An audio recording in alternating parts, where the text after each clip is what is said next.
Nah, dalam transaksi pembelian, perusahaan dagang memerlukan sebuah sistem pencatatan persediaan. Ya.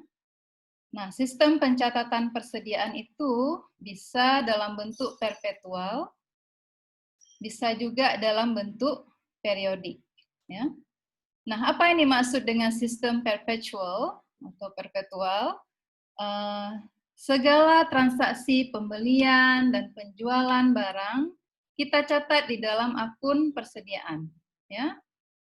Dan segala transaksi berkenaan dengan persediaan akan terus menerus, ya. Itu arti perpetual, ya. Perpetual itu adalah terus menerus, ya. Continue, ya. Continue dalam bahasa Inggris.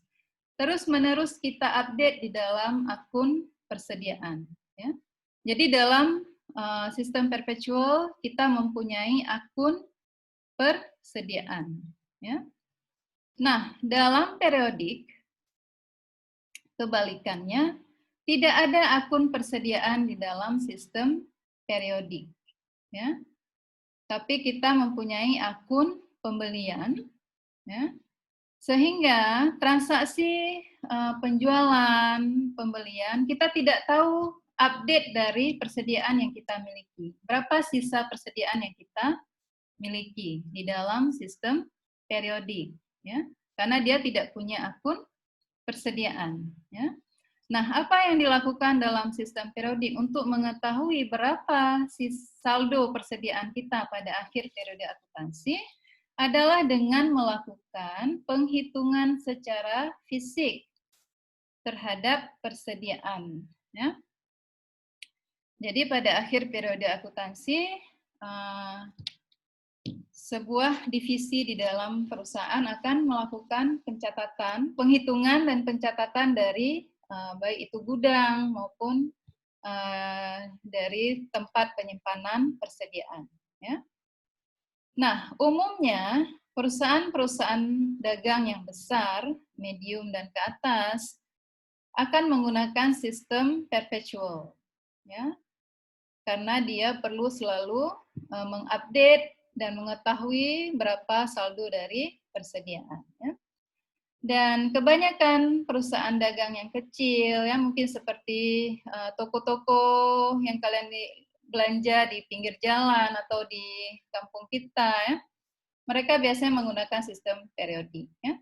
Mereka hitung secara manual di akhir tahun, ya, atau bahkan ke toko yang sangat kecil mungkin tidak menggunakan sistem malah, ya, hanya secara manual ditulis berapa pembelian, berapa penjualan, mungkin, ya.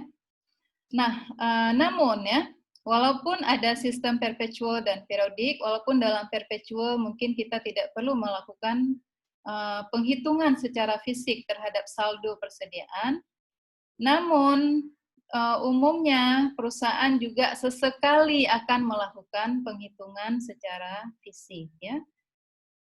Disebabkan oleh tuntutan auditor, mungkin auditor akan melakukan audit pada untuk periode akuntansi dan mereka biasanya meminta sampling, ya, terhadap persediaan, ya. Jadi harus lakukan pengecekan secara fisik, ya.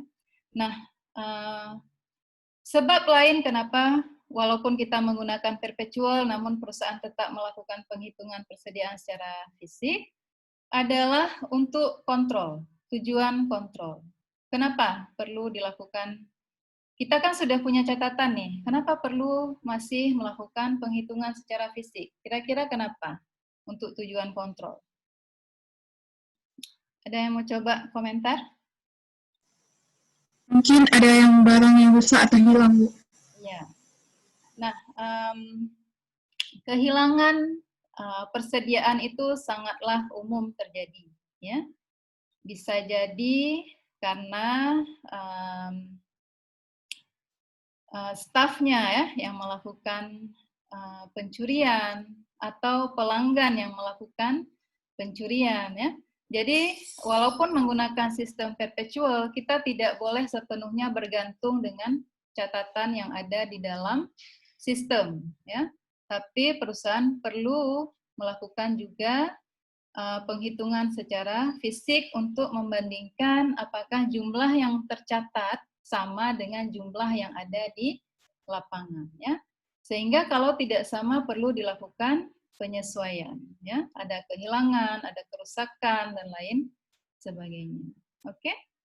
Ada pertanyaan sampai ke sini? Nggak ada. Oke, kita akan melihat pencatatan akuntansi secara perpetual, karena umumnya perusahaan menggunakan perpetual. Ya. Namun periodik akan kita pelajari di akhir nanti ya. Kalau di buku tidak salah saya di dalam lampiran ya, yang periodik ya.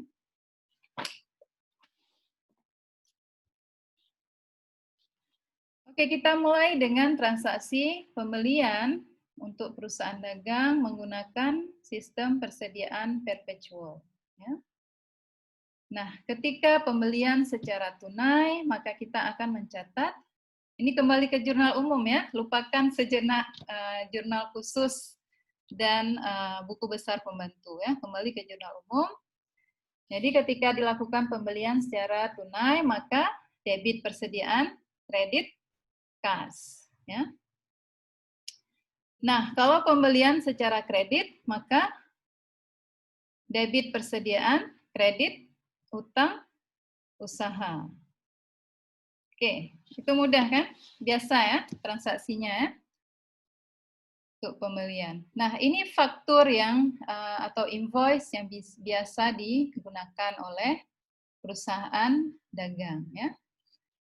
Faktur dari Omega Technologies ya, contohnya di sini. Ada nomor fakturnya, kemudian dijual kepada siapa ya. Pesanan pelanggan nomor ya. Jadi dalam sistem itu sudah ada pelanggan nomor berapa ya untuk setiap pelanggan. Kemudian tanggal pesanan, tanggal pengiriman, cara pengiriman, syarat ya. Nanti kita akan melihat apa yang dimaksud dengan syarat di sini. Kemudian tanggal faktur, dari mana FOB ini adalah freight on board ya. Ini adalah titik pengiriman barang. Oke. Kemudian kuantitas berapa, deskripsi produk apa yang dijual, dan harga per unit dan jumlah keseluruhan penjualan atau pembelian. Ya. Nah, ada beberapa istilah di dalam invoice itu yang mungkin masih baru untuk kalian ya, seperti syarat kredit atau credit terms. Ya. Syarat kredit adalah syarat yang disepakati oleh pembeli dan penjual untuk kapan pembayaran itu perlu dilakukan. Ya. Jadi kalau pembayaran dilakukan saat pengiriman, berarti syaratnya adalah tunai. Ya. Nah, pembeli biasanya diberikan kelonggaran waktu untuk membayar. Ini disebut dengan credit period atau periode kredit. Ya. Sangat jarang transaksi itu bentuknya tunai. Ya, untuk transaksi-transaksi yang melibatkan jumlah yang agak besar ya, biasanya tidak dalam bentuk tunai, tapi diberikan periode kredit. Nah, tujuan lainnya diberikan periode kredit adalah untuk menarik minat pembelinya, sehingga pembeli dapat lebih suka bertransaksi dengan penjual tersebut karena diberikan kelonggaran waktu untuk pembayaran. Oke. Nah, jika pembayaran dikatakan jatuh tempo, berapa hari setelah tanggal faktur? Misalnya 30 hari. Maka yang ditulis adalah N per 30. Net 30. Ya. Atau kalau ditulis N per EOM, maksudnya adalah keseluruhan jumlah harus dibayar pada akhir bulan, end of the month. Ya. Oke, selain memberikan kelonggaran waktu pembayaran untuk pembeli, penjual juga biasanya memberikan diskon. Ya. Kenapa diberikan diskon? Lagi-lagi untuk mendorong pembeli untuk bertransaksi dengan penjual tersebut juga untuk mendorong pembeli agar membayar sebelum batas akhir periode kredit. Ya. Jadi pembeli ada motivasi untuk membayar dengan cepat. Karena kalau mereka membayar dengan cepat, maka akan diberikan diskon. Ya. Nah, contoh kredit term atau syarat kredit yang memiliki diskon pembelian adalah seperti 2/10 N/30. Tadi ada di faktur ya, syarat kreditnya ya. Nah, gimana cara kita memahami ini? 2/10 adalah 2% diberikan diskon jika pembeli membayar dalam waktu 10 hari. Ya. Jika tidak membayar di dalam 10 hari, maka keseluruhan jumlah harus dibayar dalam waktu 30 hari. Ya. Jadi 2% kalau dalam 10 hari, kalau tidak net jumlah keseluruhannya maka dalam waktu 30 hari. Ya. Seperti pada syarat pembelian ini ya. Oke, bisa dipahami? Syarat kredit ini berbeda-beda tergantung kepada kesepakatan antara pembeli dan penjual dan juga kebiasaannya seperti apa diskon yang diberikan. Ya. Bisa jadi 5% dalam 15 hari, namun keseluruhan jumlah harus dibayar di dalam 60 hari katakan. Ya. Untuk perusahaan-perusahaan yang melibatkan penjualan persediaan yang dalam bentuk yang besar ya, misalnya perusahaan Airbus ya menjual pesawat ke Garuda Airline ya. Nah, itu pembayarannya tidak sesingkat ini ya, tidak dalam waktu 10 hari atau 30 hari. Karena jenis barang yang dijual itu melibatkan jumlah uang yang sangat besar. Jadi bisa jadi 6 bulan atau setahun ya, tergantung kepada syarat kreditnya. Ya. Oke. Oke, menyambung dari contoh diskon pembelian dari invoice tadi, hari terakhir diskon adalah 15 Januari, ya. Karena tanggal faktur adalah 5 Januari, ya. Berarti kalau Solusinet mau mengambil diskon itu dia harus membayar sebelum 15 Januari ya, atau paling telat 15 Januari ya. Kalau tidak maka dia harus membayar keseluruhan jumlah pada 30 hari setelah tanggal faktur ya. Nah, umumnya perusahaan akan mengambil diskon pembelian ya. Kenapa? Karena dengan mengambil diskon pembelian akan memberikan penghematan yang banyak untuk perusahaan ya.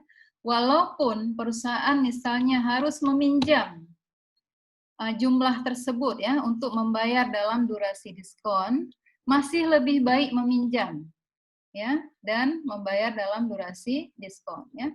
Karena misalnya Solusinet tadi meminjam dari bank jumlah pembayaran sebesar 2.940.000,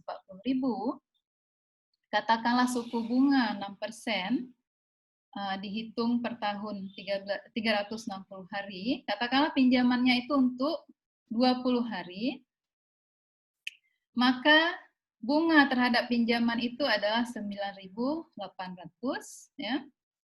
Nah, dia masih menghemat ya. Dengan meminjam dan membayar dalam durasi diskon, dia masih menghemat sebesar 50.200 ya. Nah, ketika dia mengambil diskon, hematnya kan 60.000, tapi kemudian karena dia perlu meminjam untuk membayar, maka dia harus membayar bunga sebesar 9.800. Jadi jumlah penghematannya menjadi berkurang sebesar 50.200. Tetapi masih lebih hemat ya, membayar selama durasi diskon ya.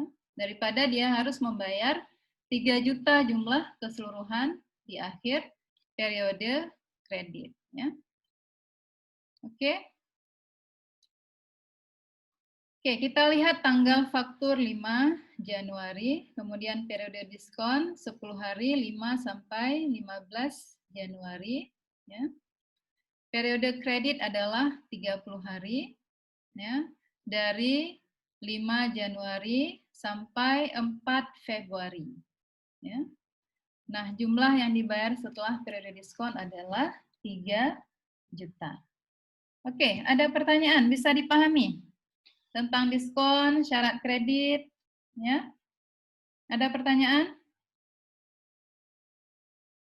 Saya ngerti? Oke.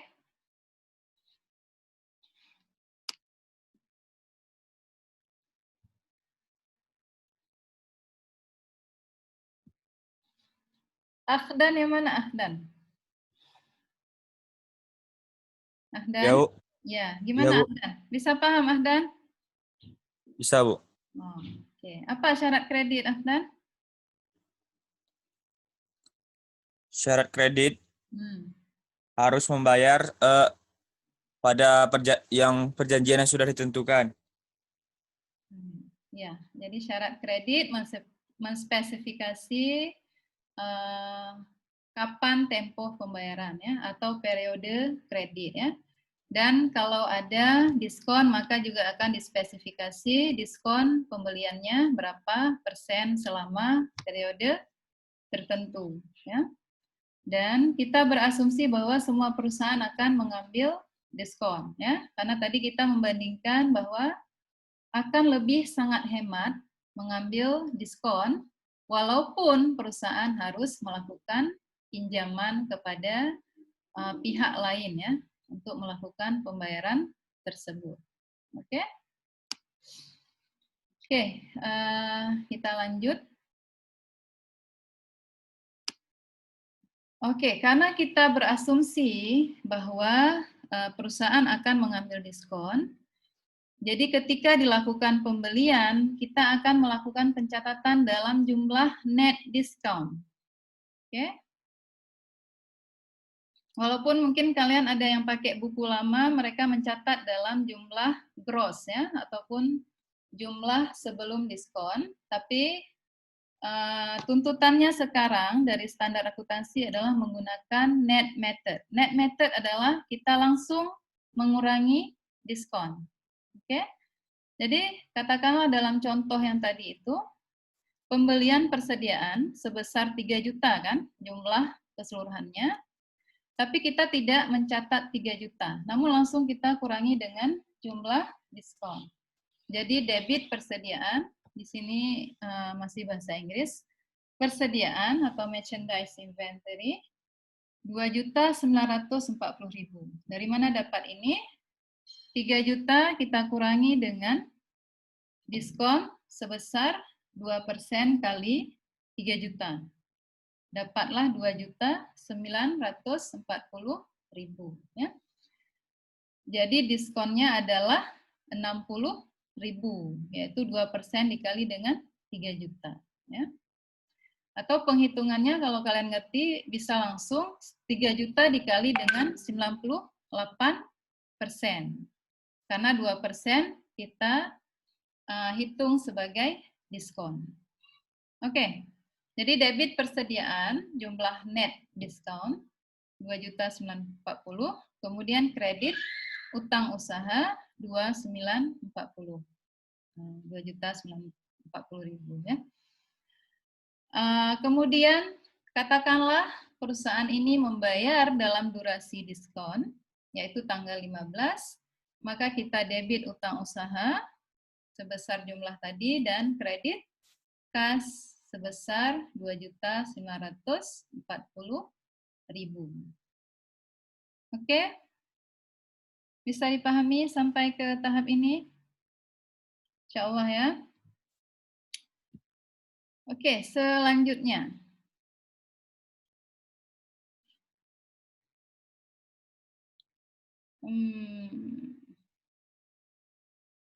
Oke, ini pencatatan pada cara yang lama ya. Jika tidak mengambil diskon, maka akan mencatat 3 juta utang usaha ya. Kalau mengikuti net method, yang sekarang, kalau tidak ambil diskon, maka kita akan membuka akun kerugian pada tidak mengambil diskon. Ya. Jadi pencatatannya tidak seperti ini. Ya. Tapi kita tulis dulu kerugian karena tidak mengambil diskon, kemudian kita debit utang usaha, baru kemudian kita kredit utang usaha sebesar kerugian karena tidak pengambilan diskon, yaitu 60.000 tadi. Jadi debit kerugian karena tidak mengambil diskon, kredit utang usaha, baru kemudian utang usaha 3 juta dan kredit kas 3 juta. Oke, jadi ada penyesuaian di situ. Saya tidak tahu apa ada ditulis atau tidak di dalam buku.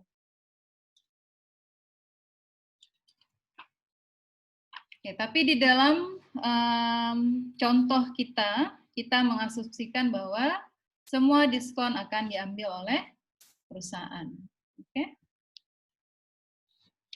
Oke, itu tentang transaksi pembelian secara tunai, kredit, kemudian yang melibatkan diskon pembelian. Nah, sekarang kita melihat aspek lain. Selain diskon, umumnya transaksi pembelian juga akan terjadi retur atau pemulangan pengembalian dan potongan pembelian, ya, karena barang rusak. Ya. Nah, kalau barang rusak, si pembeli bisa jadi mengembalikan barang tersebut ataupun meminta potongan harga dari penjual. Ya. Nah, kalau dia mengembalikan barang, maka itu disebut sebagai retur pembelian. Ya. Kalau seandainya dia meminta potongan harga dari penjual, maka kita akan mencatat potongan pembelian. Ya. Dalam bahasa Inggrisnya adalah return allowance, ya, return allowance. Nah, ketika kita melakukan pengembalian atau retur tadi, kita akan mengeluarkan memo debit ke penjual. Oke, kenapa debit memo? Karena kita akan mendebit akun utang usaha si penjual atau kreditur, ya. Makanya namanya debit memo, ya, atau memorandum debit, ya. Jadi di sini kita menulis kepada si penjual, kemudian keterangannya kami mendebit akun Anda sebagai berikut, kuantitasnya, kemudian harga per unit, kemudian jumlahnya, ya. Artinya barang sejumlah ini dikembalikan kepada si penjual. Oke. Jadi di dalam catatan kita akan mendebit utang usaha sebesar 900.000, kemudian kita mengkredit persediaan. Ya. Jangan menghafal debit dan kredit, tapi pahami maksud dari transaksi itu. Kita mengembalikan barang, kita berposisi sebagai pembeli, ya, perusahaan pembeli. Oh, kita mengembalikan barang, berarti utang usaha kita berkurang. Nah, apalagi yang berkurang? Persediaan kita, ya. Persediaan yang kita kembalikan itu otomatis tidak akan lagi berada di dalam perusahaan kita kembalikan. Jadi kalau persediaan berkurang, dia menjadi kredit. Ya. Kalau bertambah persediaan karena dia aset, dia debit. Ya. Nah, utang usaha kita tahu, utang usaha kalau meningkat dia kredit, karena dia berada di sisi kredit. Ya. Nah, kalau berkurang berarti kita debit. Ya. Jadi usahakan untuk tidak menghafal debit dan kredit, karena kalau menghafal jadinya bingung dan tersalah. Ya. Pahami, saya yakin kalian sudah memahami persamaan akuntansi, jadi kalian tahu di mana letak akun-akun yang berada pada sisi debit, di mana akun-akun yang berada pada sisi kredit. Jadi pahami alur dan logika dari situ, ya, dari persamaan akuntansi. Ya. Oke, kita lihat contoh ini. Katakanlah solusi net membeli barang senilai 5 juta dari Fajar Data Link dengan syarat 2/10 N/30. Ya. Kemudian tanggal 4 Mei, Solusinet mengembalikan barang senilai 1 juta yang dibeli pada tanggal 2 Mei. Dan tanggal 12 Mei, Solusinet membayar faktur dikurangi dengan retur dan diskon. Ya. Oke, jadi pencatatan awal adalah pembelian persediaan secara kredit. Ya. Jadi debit persediaan sebesar jumlah net diskon. Oke, jadi 5 juta dikurangi dengan 5 juta kali 2%. Ya. Atau 98% kali 5 juta. Jadi 4.900.000. Dan kredit utang usaha 4.900.000. Kemudian transaksi 4 Mei ketika Solusinet melakukan pengembalian persediaan atau retur. Ya. Retur senilai 1 juta dalam jumlah gross, ya, belum kita hitung diskonnya. Nah, karena pencatatan awal ketika pembelian persediaan kita sudah melakukan pencatatan net diskon. Jadi ketika kita melakukan retur, kita juga harus menghitung jumlah net diskon. Ya, jadi 1 juta dikurangi dengan 2% kali 1 juta. Ya. Jadi ini adalah jumlah net diskon. Nah, kemudian pada tanggal 12, Solusinet membayar sisa utang usaha kepada Fajar Data Link. Maka debit utang usaha kita ambil jumlah awal pembelian yaitu 4.900.000 kurangi dengan jumlah retur tadi. Ya. Sehingga dapatlah saldonya adalah 3.920.000. Oke, dan kredit kas sebesar 3.920.000. Oke, ada yang bertanya sampai ke transaksi ini? Nah, kalau sebelum pembayaran, ya? Kan transaksi nomor 2 itu kita lihat tanggal fakturnya dihitung dari tanggal 1 atau dari tanggal 2 tuh, Bu? Gimana? Tanggal fakturnya dihitung dari tanggal 1 atau tanggal 2, Bu? Tanggal 2 kan? Ini 2 Mei. Jadi tanggal fakturnya dari tanggal 2, Bu? Iya. Oke, Bu. Terima kasih, Bu. Iya. Jadi 2 Mei, 10 hari kan periode diskonnya? Berarti tanggal terakhir untuk membayar dalam periode diskon adalah 12 Mei. Ya. Nah, kalau tidak membayar dalam periode diskon, dia harus membayar 30 hari sesudah tanggal 2. Oke. Bu, Ya. jika dilakukan pengembalian untuk semua barangnya, itu dihitungnya harga dibeli apa harga udah didiskon, Bu? Harga udah diskon. Karena kita mencatat langsung dengan harga diskon. Katakanlah kamu mau kembaliin semua ya. Ya, Bu. Nah, berarti misalnya dikembaliin semua pada tanggal 4. Berarti debit utang usaha 4.900.000, kredit persediaan 4.900.000. Ya. Karena kita sudah mencatat dalam jumlah yang net diskon dari awal, daripada saat pembelian. Saya tahu mungkin kalau kalian sempat membaca buku lama, dia menggunakan gross ya. Jadi nanti ketika intermediate accounting atau akuntansi keuangan menengah, kalian akan dipaparkan perbedaan antara net method dengan gross method. Kalau gross method, kita akan mencatat keseluruhan di sini 5 juta. Hanya ketika diskon diambil baru kita mencatat purchase discount atau diskon pembelian. Ya. Tapi dalam standar akuntansi sekarang, net method yang diwajibkan dalam proses pencatatan persediaan. Ya. Oke. Nah, katakanlah tanggal 12 sudah bayar nih penuh. Tapi tanggal 14 ada yang mau dikembaliin. Gimana tuh caranya? Ada yang mau coba? Nggak dikurang diskon lagi, Bu, karena udah lewat waktu diskonnya. Maksud saya gini, tanggal 12, katakanlah tidak ada retur di sini ya. Tanggal 12 dia membayar keseluruhan. Debit utang usaha 4.900.000, kredit kas 4.900.000. Ya. Berarti kan sudah lunas tuh, sudah selesai transaksinya dengan si penjual tadi kan. Nah, tiba-tiba tanggal 13 tuh baru tahu ada barang yang rusak. Gimana tuh caranya?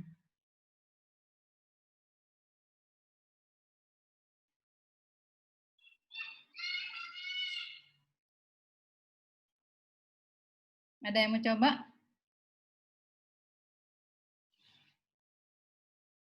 Siapa yang belum pernah ngomong? Ini partisipasi kalian catat ya sendiri ya. Setiap kali kalian berpartisipasi, nanti waktu mau final kalian kasih ke saya catatannya. Salsabila mana Salsabila?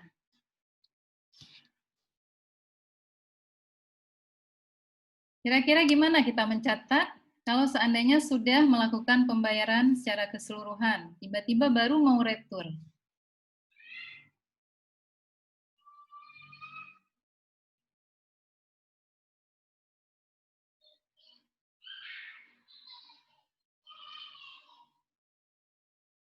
Nggak ada ya? Nggak ada yang merespon? Nah, dalam konteks itu, seandainya kita masih melakukan transaksi dengan perusahaan ini ya, Fajar Dataling contoh di sini ya, mungkin kita bisa saja mendebit kembali utang usaha dan mengkredit persediaan ya. Dan utang usaha dia itu memang pada waktu itu akan menjadi minus ya. Namun mungkin akan ada transaksi berikutnya dengan perusahaan tersebut yang akan meng-offset jumlah retur tadi ya. Ataupun kalau kita tidak lagi melakukan transaksi dengan Fajar Dataling ini, maka bagaimana melakukan retur setelah pembayaran secara keseluruhan pada periode diskon? Kita debit piutang usaha. Debit piutang usaha, kredit persediaan. Artinya, kenapa piutang? Karena Fajar itu akan melakukan pembayaran kepada kita. Ya. Jadi debit piutang usaha, kredit persediaan. Dan ketika Fajar Dataling melakukan pembayaran terhadap retur itu, maka kita debit kas, kita kredit piutang usaha. Atau piutang lainnya ya, kalau memang tidak mau dimasukkan ke piutang usaha. Oke, bisa dimengerti? Ya. Jadi transaksi-transaksi itu mungkin saja terjadi ya. Perusahaan sudah melakukan pembayaran penuh, namun baru kemudiannya mengetahui bahwa ada barang yang perlu dikembalikan. Oke? Ada pertanyaan lainnya sebelum kita lanjutkan? Bu, itu pengembalian itu harga diskon atau kayak mana, Bu? Diskon. Oke, Bu. Iya, diskon. Oke? Ini net method ya, untuk kalian ingat, ini adalah net method, metode net ya. Kita langsung menghitung secara net dari diskonnya ya. Dan metode ini yang akan kalian gunakan ya di dalam pengantar akuntansi 1. Oke, kita lanjut. Jangan malu bertanya. Kalau malu bertanya, sesat di jalan ya. Oke, kita lanjut ya, kalau tidak ada pertanyaan. Nah, itu tadi adalah transaksi pembelian. Sekarang kita masuk ke transaksi penjualan. Ya. Nah, kalau tadi kita memposisikan diri sebagai pembeli, ya, sekarang kita bertukar peran menjadi penjual. Ya. Nah, ketika kita melakukan penjualan, ya, jadi kebalikan dari pembelian tadi. Ya. Sekarang kita yang melakukan penjualan. Katakanlah penjualan tunai, maka debit kas, kredit penjualan. Oke. Ini seperti transaksi penyediaan jasa di dalam perusahaan jasa. Biasanya kalian mendebit kas, mengkredit Dapatan. pendapatan. Sekarang kita menggunakan akun penjualan atau sales ya, atau pendapatan penjualan ya. Kadang-kadang nama akun agak berbeda-beda. Nah, pada sistem perpetual lagi ya, setiap terjadi penjualan, maka kita harus mengupdate akun persediaan. Ya. Nah, kita kan menjual, jadi persediaan kita berkurang. Jadi harus kita kredit persediaan. Ya. Jadi bukan hanya penjualannya yang kita catat tadi, yaitu debit kas kredit penjualan kan, tetapi kita juga harus mencatat beban pokok penjualan dan kredit persediaan. Ya. Nah, ini adalah harga jual yang 1.800.000, kan? Ini adalah biaya pokok kita. Berapa yang kita bayar untuk membeli barang yang kita jual itu?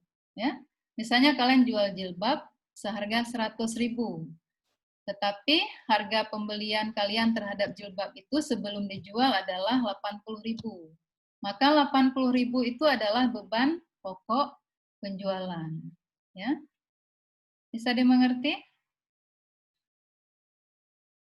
Bisa, Bu. Oke, jadi diupdate ke akun persediaan. Debit beban pokok penjualan, kredit persediaan. Ya. Ketika kalian belajar sistem periodik nanti, ini tidak ada di dalam sistem periodik. Tidak ada pencatatan beban pokok penjualan pada persediaan. Ya. Oke, penjualan selain dilakukan secara tunai ataupun menggunakan syarat kredit, ya, bisa juga penjualan itu menggunakan dengan mekanisme kartu kredit. Ya, misalnya kalian biasa ya beli barang di Matahari atau di mana di Suzuya, ya, kalian pakai kartu kredit. Ya. Nah, sebagai penjual dia akan mencatat transaksi tersebut sebagai transaksi tunai, ya, yang penjualan menggunakan kartu kredit, ya, karena perusahaan kartu kredit atau merchant dia yang akan melakukan pembayaran kepada perusahaan penjual tadi, ya. Tapi biasanya transaksi yang diproses menggunakan kartu kredit akan menuntut beban kartu kredit, ya, yang harus dibayarkan kepada pengeluar kartu kredit itu, atau bank, misalnya bank yang mengeluarkan kartu kredit tersebut, ya. Nah, ketika beban kartu kredit itu harus dibayarkan, maka hanya mencatat beban kartu kredit berapa jumlahnya dan kredit kas, ya. Oke, ketika transaksi penjualan dia akan langsung mencatat penjualan, ya.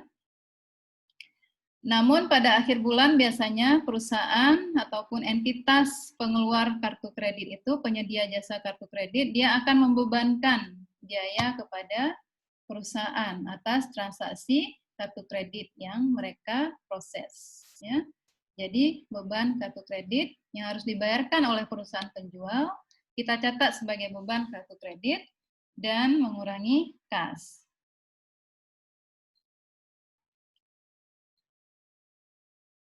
Oke, penjualan secara kredit. Tadi penjualan secara tunai, ya. Jadi penjualan menggunakan kartu kredit juga dicatat sebagai penjualan secara tunai. Oke. Nah, sekarang penjualan secara kredit. Contohnya penjualan sejumlah 18 juta. Dan beban pokok penjualan adalah 10.800.000, ya. Jadi kita debit piutang usaha, nama pelanggannya, katakanlah di sini CV Seruni Digital, sejumlah 18 juta, dan kita kredit penjualan sebesar 18 juta. Dan jangan lupa mencatat beban pokok penjualan pada persediaan sejumlah harga pokok barang yang dijual. Oke, sudah familiar ya bagaimana kita mencatat penjualan ya? Oke, penjualan secara tunai, penjualan secara kredit. Nah, sama juga seperti tadi transaksi pembelian, ada diskon pembelian kan?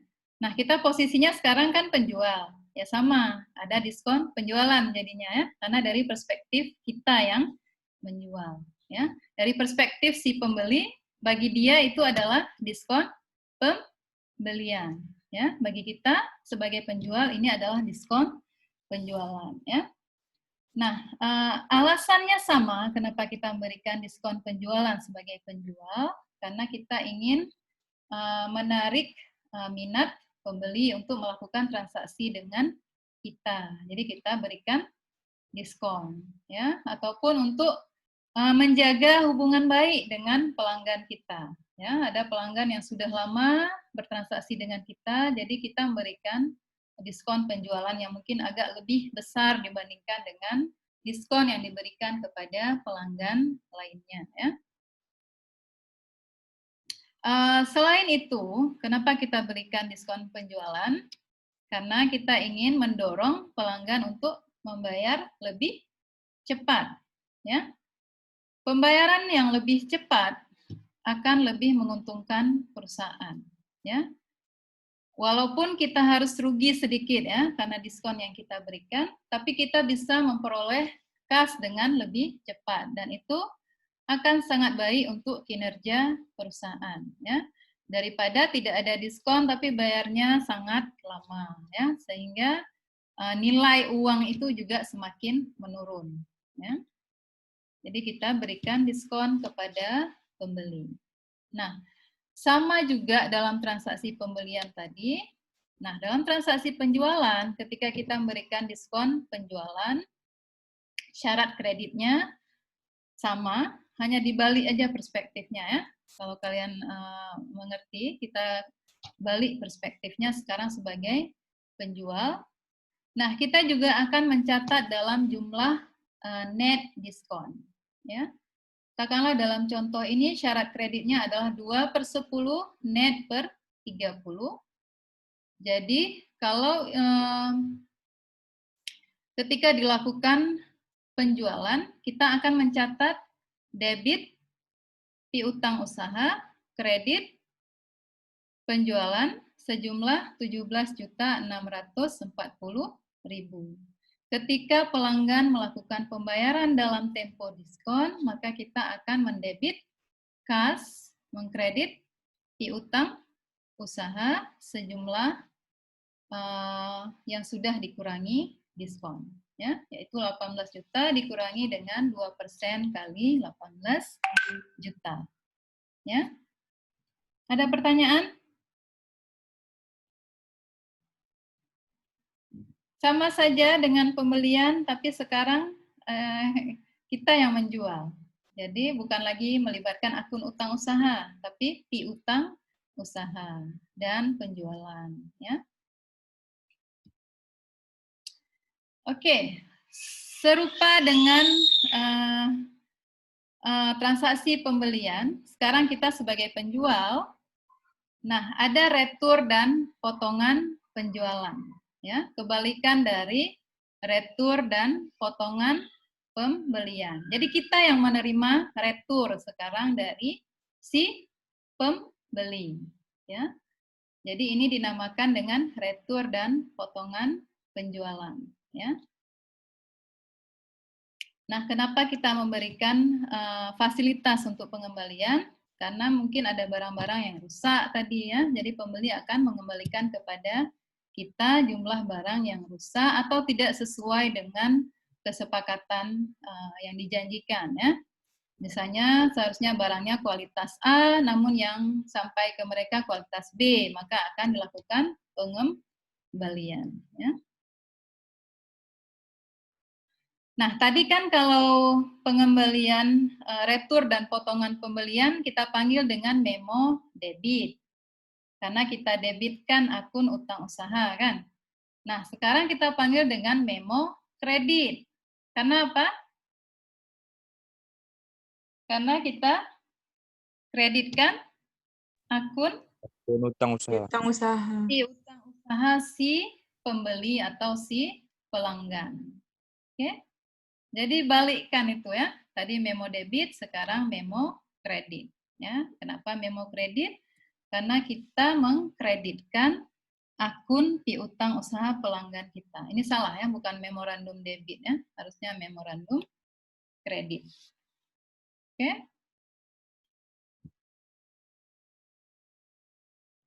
Oke, retur dan potongan penjualan pada dasarnya mengurangi pendapatan ya. Nah, karena transaksi retur dan potongan penjualan ini sangat umum terjadi, sehingga perusahaan biasanya melakukan estimasi dan mengalokasi sejumlah dana untuk retur dan potongan penjualan. Ya. Tidak ada di sini. Bisa kalian rujuk ke buku halaman 291. Nah, biasanya perusahaan diminta untuk mengestimasi ya, berapa kira-kira jumlah yang akan dikembalikan oleh pelanggan ya. Katakanlah dalam ilustrasi di buku, 2% dari keseluruhan penjualan akan dikembalikan oleh si pembeli ya. Jadi ketika akhir tahun perusahaan akan mengalokasikan 2% dari keseluruhan jumlah penjualan sebagai persiapan ya. Jadi sebelum terjadi pengembalian itu perusahaan sudah melakukan persiapan. Oh, kira-kira 2% dari penjualan akan dikembalikan. Ya. Jadi kita langsung sisihkan ke dalam akun tertentu yang dinamakan dengan utang pengembalian dana pelanggan ya. Jadi hasil estimasi itu kita debit penjualan karena mengurangi penjualan kita atau pendapatan kita. Kemudian kita kredit utang pengembalian dana pelanggan. Ya. Jadi utang pengembalian dana pelanggan itu seolah-olah adalah akun persiapan untuk mengembalikan jumlah retur yang akan dilakukan oleh pembeli kita. Ya. Jadi sediakan payung sebelum hujan. Ya. Sebelum pembeli melakukan retur, kita sudah siap-siap nih. Ada dana yang kita sisihkan sebagai persiapan untuk retur dan potongan penjualan. Ya. Nah, jangan lupa penjualan itu berdasarkan harga jual, kan? Ada akun persediaan yang perlu juga kita update untuk pengembalian. Ya. Jadi kita membuka perkiraan barang retur ya, sejumlah 2% tadi. Kemudian kita kredit beban pokok penjualan. Jadi kita kurangi beban pokok penjualan kita. Ya. Akun penjualan kita kurangi, akun beban pokok penjualan juga kita kurangi. Karena kita berasumsikan bahwa jumlah tersebut akan dikembalikan oleh si pembeli. Bisa paham? Ya, jadi kita punya akun baru perkiraan barang retur, ya, dan kita kurangi beban pokok penjualan karena penjualannya juga kita kurangi. Ya, jadi tidak seimbang kalau kita hanya mengurangi penjualan, tapi kita tidak mengurangi jumlah beban pokok penjualan. Oke. Nah, ketika terjadi pengembalian, itu baru estimasi ya, biasanya dilakukan pada akhir tahun ya. Baru estimasi atau penyisihan yang atau alokasi yang dilakukan oleh perusahaan ya. Nah, ketika pelanggan melakukan pengembalian ya, maka kita akan mendebit utang pengembalian dana pelanggan tadi. Dan kita kredit kas karena kita melakukan pembayaran kembali kepada pelanggan ya. Nah, kita update juga persediaan kita. Nah, kalau retur potongan penjualan berarti barang kembali ke kita kan? Persediaan itu kembali lagi ke perusahaan kita, berarti persediaannya kembali naik, kembali bertambah. Berarti kita debit persediaan dan kita kredit perkiraan barang retur. Ketika kalian melakukan latihan, mungkin akan lebih nampak ya. Tapi idenya paham nggak? Jadi pertama kita sisihkan dulu ke dalam akun utang pengembalian dana pelanggan ya, seperti utang usaha. Kita sudah berasumsi bahwa kita punya utang nih terhadap pembeli, ya, kira-kira sebesar 2%. Ya. Kemudian jangan lupa kita kurangi pendapatan. Jadi kita debit penjualan, kita kredit utang pengembalian dana pelanggan. Ya. Nah itu kan nilai jual. Tapi ada beban pokok penjualan. Jadi kita buat akun debit perkiraan barang retur, kemudian kita kredit beban pokok penjualan. Beban pokok penjualan seharusnya kan debit. Jadi kita kredit untuk kurangi jumlah yang kira-kira akan dikembalikan oleh pelanggan. Nah, ketika terjadi pengembalian oleh pembeli, baru kita akan mendebit utang pengembalian dana pelanggan sejumlah yang dikembalikan. Ya, jadi yang aktual. Tadi estimasi, sekarang aktual. Jadi kita debit utang pengembalian dana pelanggan, kita kredit kas. Karena kita melakukan pengembalian dalam bentuk kas. Ya. Nah, barang tersebut sudah dikembalikan oleh pembeli, jadi kita kembali menerima barang tersebut, kita debit kembali persediaan karena akan menambah persediaan kita dan kita kredit perkiraan barang retur. Ya. Perkiraan barang retur itu adalah seperti alokasi persediaan untuk dikembalikan oleh pembeli. Ya. Boleh paham, insyaallah? Ada pertanyaan?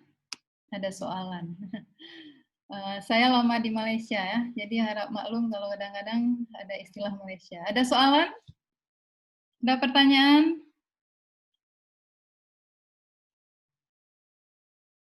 Nggak ada?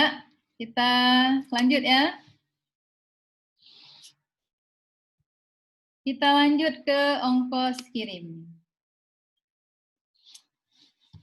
Ya, jadi transaksi-transaksi utama pembelian, penjualan, ya, ada isu-isu diskon di situ, kemudian retur, potongan, ya, bagaimana pihak penjual menyediakan estimasi retur, ya.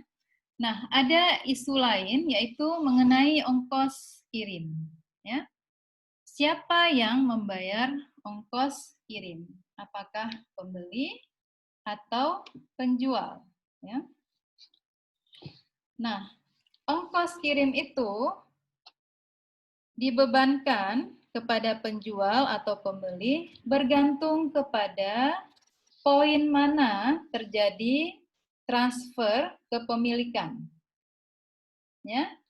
Apakah pada titik pengiriman, ya, transfer kepemilikan diserahkan kepada si pembeli, atau kepada titik tujuan, ya, namanya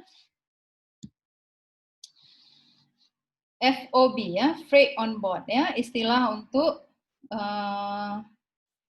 syarat pengiriman, ya.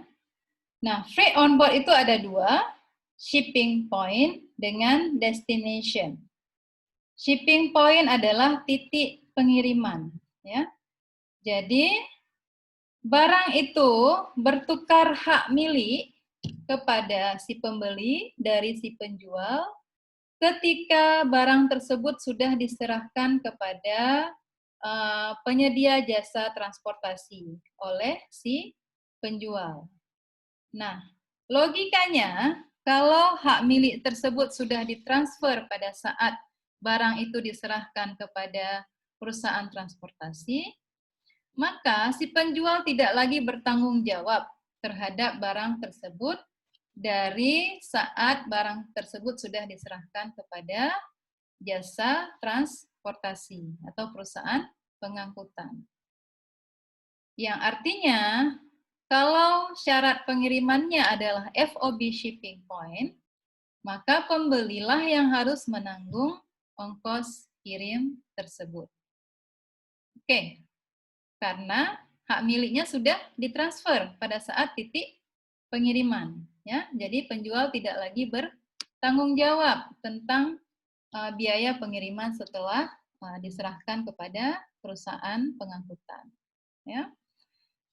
Nah, kalau pembeli yang menanggung ongkos kirim, maka ongkos kirim itu akan menambah biaya persediaan. Ya, ingat tadi ini adalah masih sistem perpetual. Apapun yang berkenaan dengan persediaan akan kita catat di dalam akun persediaan. Ya, jadi biaya pengiriman itu akan meningkatkan nilai persediaan kita atau harga persediaan kita. Ya, jadi jangan bayangkan biaya persediaan itu hanyalah harga beli ya, tetapi juga termasuk di dalamnya ongkos kirim yang diperlukan untuk membawa barang tersebut ke dalam perusahaan kita. Ya. Kalau ini adalah FOB shipping point. Bisa dimengerti? Katakanlah perusahaan A menjual barang ke perusahaan B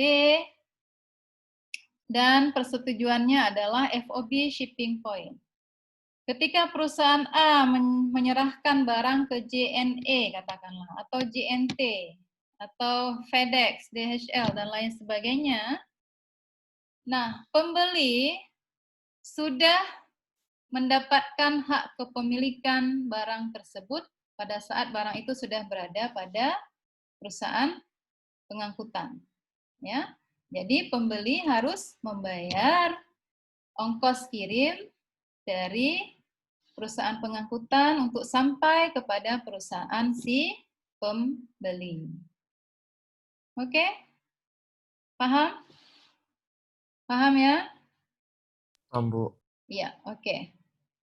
Contohnya, untuk solusi net, dia tanggal 10 membeli barang dari Cyber Data 900.000 dengan syarat FOB titik pengiriman. Ya. Dan tanggal 10, solusi net membayar ongkos kirim sebesar 50.000. Ya. Jadi kita mencatat pembelian persediaan sebesar 900.000, utang usaha 900.000, dan kemudian ongkos kirimnya juga kita debit ke persediaan. Tadi saya katakan ongkos kirim itu akan menambah saldo persediaan. Jadi debit persediaan dan kredit kas 50.000.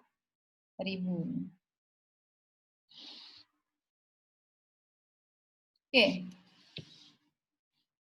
Jenis FOB yang kedua adalah destination atau tujuan. Ya.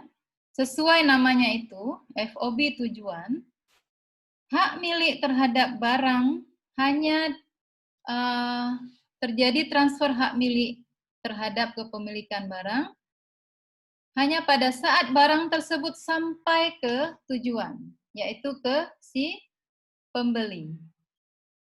Nah, karena transfer kepemilikan terjadi pada saat barang tersebut sudah sampai ke tangan si pembeli, maka si penjual lah yang menanggung ongkos kirim. Sampailah barang tersebut ke tangan si pembeli. Ya. Jadi penjual mendebit akun ongkos kirim penjualan atau freight out dan dilaporkan di laporan laba rugi sebagai beban penjualan. Ya, si pembeli tidak perlu melakukan pencatatan apapun, ya, karena bukan tanggung jawab dia untuk melakukan pembayaran terhadap ongkos kirim. Ya, nah contohnya, katakanlah Solusinet menjual barang pada tanggal 15 Juni kepada Kiki secara kredit senilai 700.000 dengan syarat FOB tujuan. Beban pokok penjualan 480.000. 15 Juni, Solusinet membayar ongkos kirim sebesar 40.000. Maka kita catat dulu penjualannya, yaitu debit piutang usaha. Ini tidak ada syarat kreditnya ya, makanya jumlahnya masih gross ya. Nanti mungkin kalian tanya kok nggak ada net diskon, karena tidak ada syarat kreditnya di sini. Jadi kita asumsikan tidak ada diskon ya. Oke, jadi debit piutang usaha 700.000, kredit penjualan 700.000. Kemudian debit beban pokok penjualan 480 dan kredit persediaan 480. Kemudian kita mencatat debit beban ongkos kirim dan kredit kas. Ya, beban ongkos kirim akan kita masukkan di dalam laporan laba rugi, ya, sebagai beban penjualan. Ya.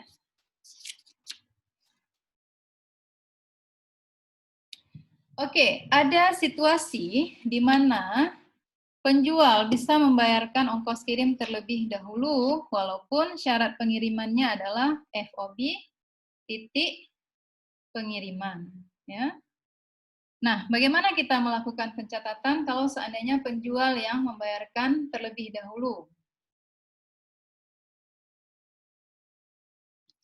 Kalau pembeli, kita akan mendebit keseluruhan jumlah di dalam faktur termasuk ongkos kirim. Ya.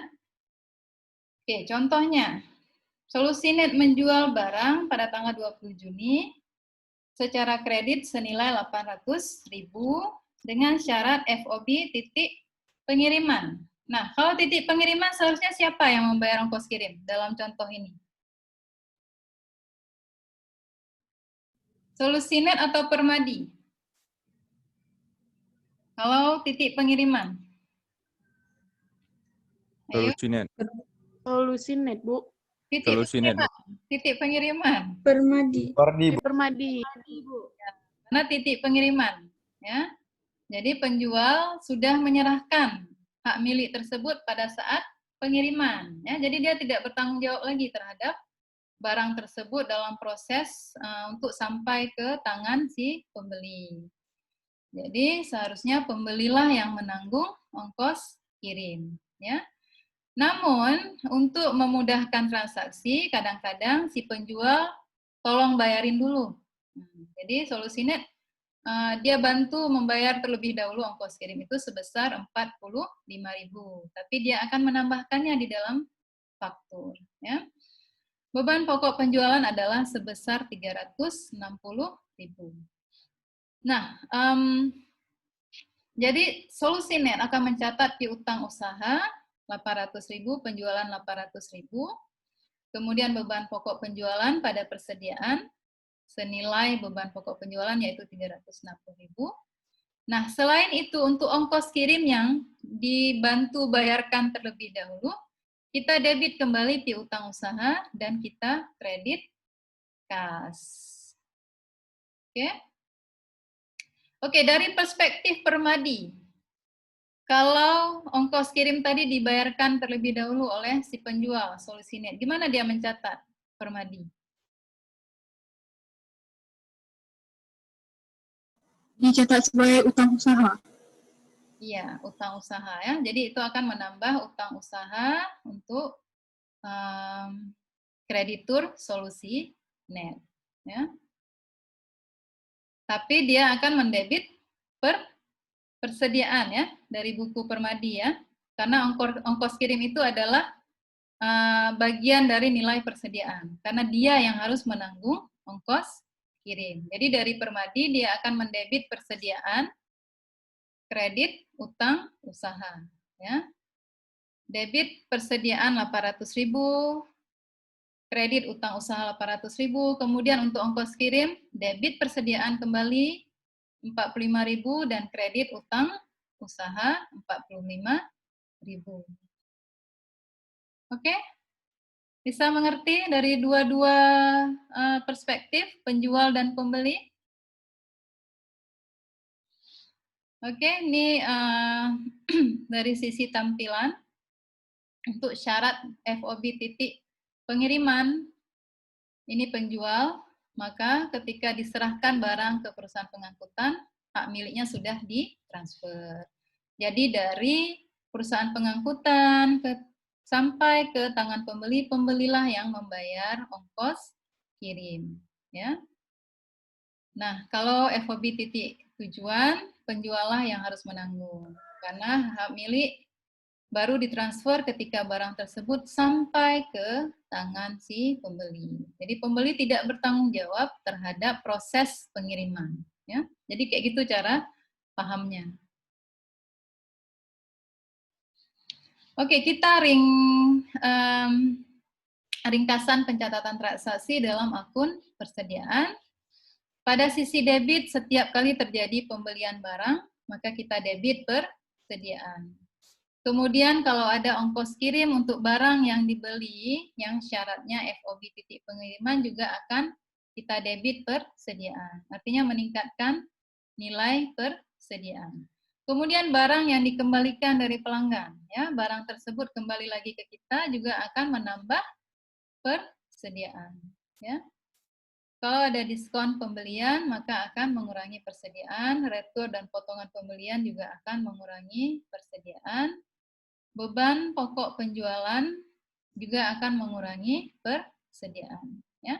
Nah, setiap kali transaksi penjualan, kita akan mengupdate akun beban pokok penjualan dengan mendebit beban pokok penjualan. Ya.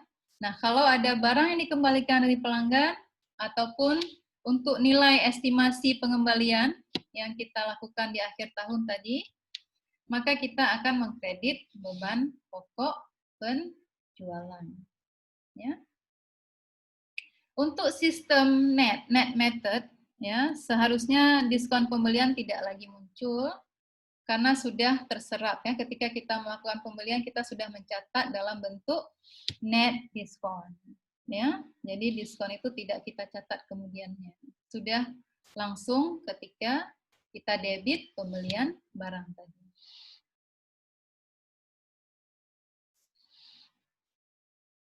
Oke, ada pertanyaan sampai ke ringkasan pencatatan transaksi persediaan. Ingat ini dalam sistem perpetual, ya. Sistem perpetual kita punya akun persediaan dan segala hal yang berkaitan dengan persediaan akan diupdate di dalam akun persediaan, baik itu sisi debit maupun sisi kredit.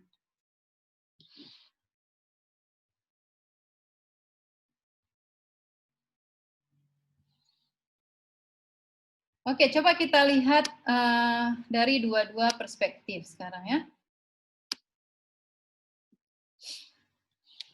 Oke, katakanlah dalam transaksi ini Santi menjual barang secara kredit kepada Budiman senilai 7.500 dengan syarat FOB titik pengiriman, beban pokok penjualan sebesar 4.500 ya. Ini tidak ada discount term ya, tidak ada syarat kreditnya yang menyatakan tentang diskon ya, hanya net 45 periode kreditnya, artinya tidak ada diskon ya dalam transaksi ini. Berarti keseluruhan jumlah harus dibayarkan dalam durasi 45 hari ya. Nah, dalam perspektif si penjual yaitu Santi, dia akan mendebit piutang usaha Budiman dan mengkredit penjualan. Kemudian diupdate juga beban pokok penjualan pada persediaan. Ya. Dalam buku pembeli hanya debit persediaan dan kredit utang usaha. Ya. Oke, Budiman membayar ongkos kirim 150 atas pembelian dari Santi. Nah, kenapa tidak ada ayat jurnal pada buku Santi si penjual? Karena pakai FOB. FOB titik pengiriman. Ya, karena FOB titik pengiriman, maka si pembeli yaitu Budiman yang harus membayar ongkos kirim. Membayar ongkos kirim. Ya, betul. Jadi debit persediaan dan kredit kas Budiman ya. Nah, katakan si Santi dia membantu untuk bayar dulu ongkos kirim ini.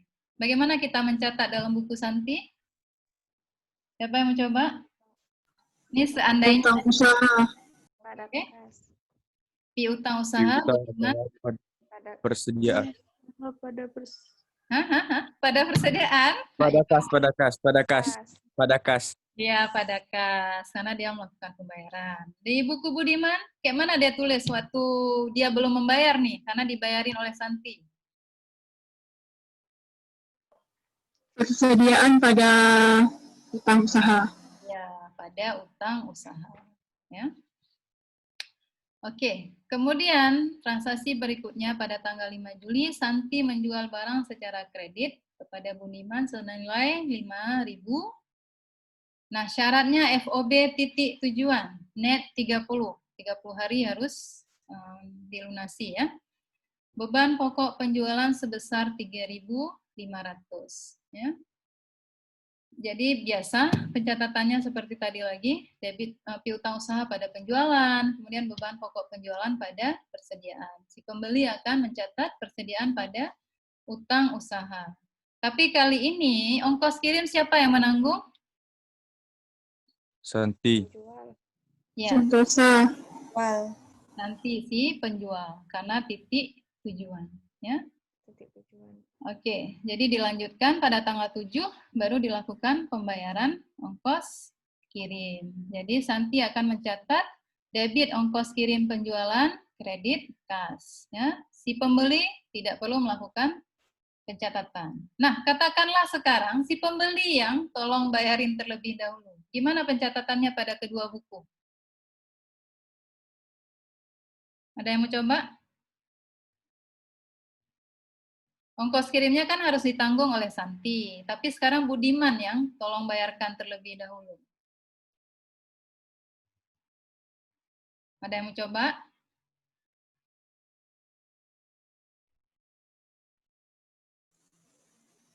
Yang penjualnya persediaan di utang usaha. Penjual. Kan dia yang harus dia harus menanggung ongkos kirim tersebut. Ongkos kirim penjualan pada utang usaha ya, Bu? Pada? Utang usaha. Ya, pada utang usaha. Di buku Budiman, kan dia tolong bayarin nih. Kayak mana dia tulis? Piutang usaha pada persediaan. Hah? Pada persediaan? Utang pada kas. Pada kas. Pada kas. Utang usaha pada kas. Ya. Oke, tanggal 13, Santi mengeluarkan memorandum kredit. Apa maksudnya memorandum kredit? Pengembalian barang. Dari Dari pembeli. dari pembeli, ya. Dari Budiman. Iya, jadi retur dan potongan penjualan ya, karena memorandum kredit. Artinya kita kredit piutang usaha senilai 1.000.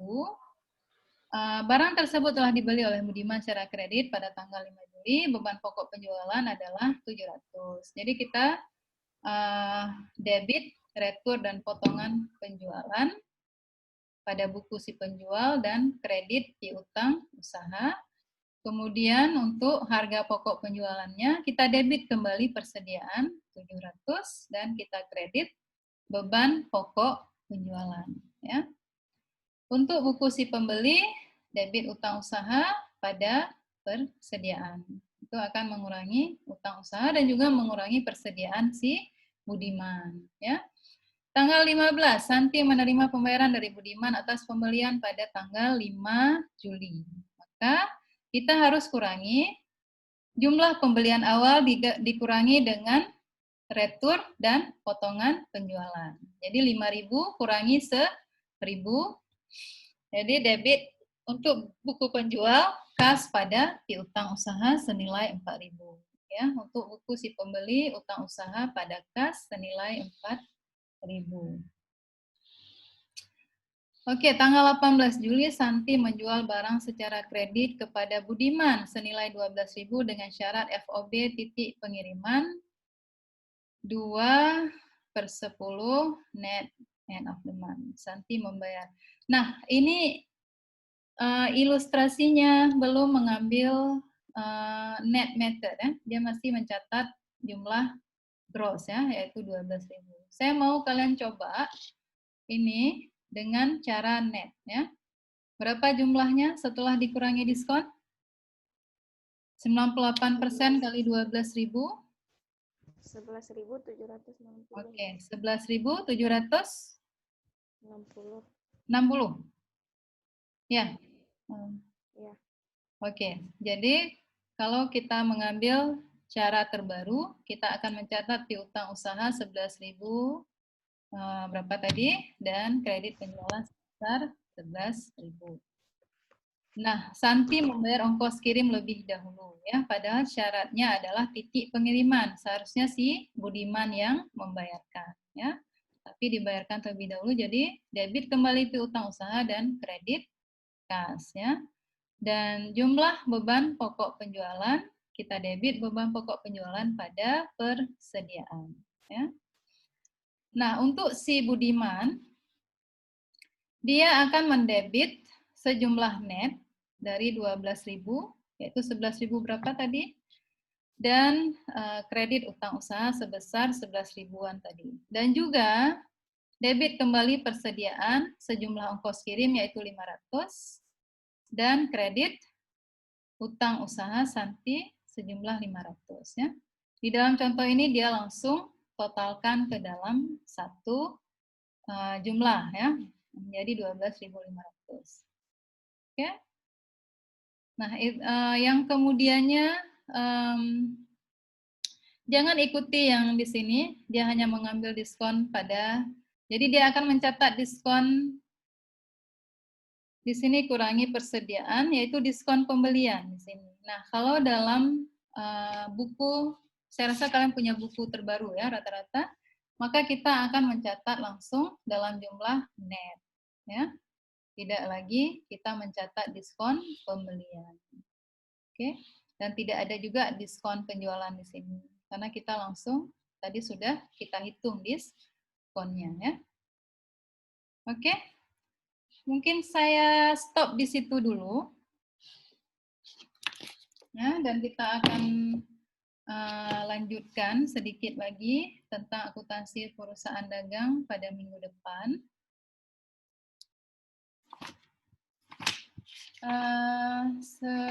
Ada latihan yang perlu dikerjakan. Sebelum itu ada pertanyaan tidak? Bu, Ya. melihat beban pokok di tanggal 13 Juli itu misalnya nggak diketahui di transaksi gimana, Bu? Harus diketahui. Memang harus. Ya.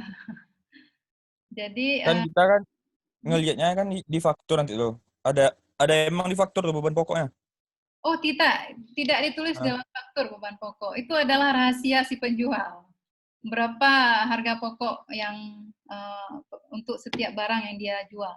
Ya, tidak ditulis dalam faktur. Makanya di dalam Budiman tidak ada pencatatan beban pokok penjualan. Hanya dari sisi penjual. Kita yang menyimpan catatan berapa harga pokok untuk barang yang kita jual. Ini kan nilai jual kita 1.000 tadi ya. Tapi harga pokok kita adalah 700. Harus di bawah nilai jual. Ya. Biasanya ada beban pokok per unit ya. Dalam contoh saya jelaskan tadi misalnya tentang jilbab ya. Kita tahu harga pokok kita untuk jilbab tersebut, misalnya kita beli kain 50.000, kemudian kita harus jahit pinggir 10.000 ya. Jadi total harga pokoknya adalah 60.000, kita jual 100.000 ya. Jadi untuk setiap jilbab yang terjual, kita akan menghitung berapa harga pokok, yaitu 60.000 dikali dengan berapa kuantitas penjualan. Ya, jadi beda ya, nilai jual dengan nilai pokok dari barang tersebut beda. Ya, jadi perusahaan menyimpan informasi berapa harga pokok untuk setiap produk yang dijual. Ya, jadi dalam ilustrasi untuk tujuan pembelajaran memang akan diberitahu berapa beban pokok penjualan dari barang tersebut. Oke? Oke, bisa siapa tadi yang bertanya? Ya, Bu. Bisa Ya, Bu. dimengerti? Bisa, Bu, bisa. Oke. Oke, ada pertanyaan lainnya?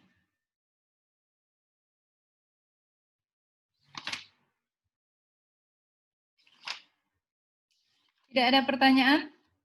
Ada yang mau disampaikan? Sebelum kita akhiri kelas kita? Nggak ada ya? Oke, saya akan mendetailkan tugas latihan yang perlu dikerjakan. Bu, Ya, apakah video ini ada Ibu upload di Ibu? iya. Tadi saya agak terlambat, tapi saya rekam. Tapi akan saya upload ya. Alhamdulillah teringat tadi ngerekam, tapi agak telat udah. Oke Bu, makasih. Apa yang ada saya upload lah, insya Allah ya. Oke.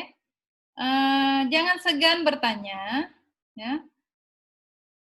Cara belajarnya adalah pertama coba dulu sendiri, kemudian nggak ngerti coba tanya kawan, ya. Kawan juga nggak ngerti itu hubungi saya, ya. Oke? Boleh ya? Oke, Boleh, kalau Bu. tidak ada, ya, kalau tidak ada pertanyaan, kita akhiri kelas kita dengan membaca surah Wal Asr dan tasbih kifarah. Bismillahirrahmanirrahim. Wal Asr.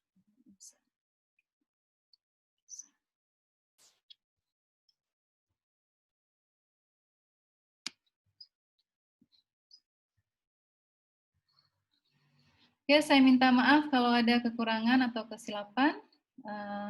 Semangat ya, semangat belajar walaupun kondisinya begini ya, semuanya serba online. Semoga kalian sukses. Ketemu lagi minggu depan, insya Allah. Assalamualaikum warahmatullahi wabarakatuh. Waalaikumsalam. Terima kasih, Bu. Oh ya, saya ingin sampaikan kalau ada musibah dalam bentuk apapun, tolong disampaikan ke saya atau ke komtingnya ya. Kadang-kadang saya tidak aware ya. Ada yang kena banjir, mungkin ada yang meninggal keluarganya, ya, disampaikan ya. Oke? Yuk. Oke, Bu.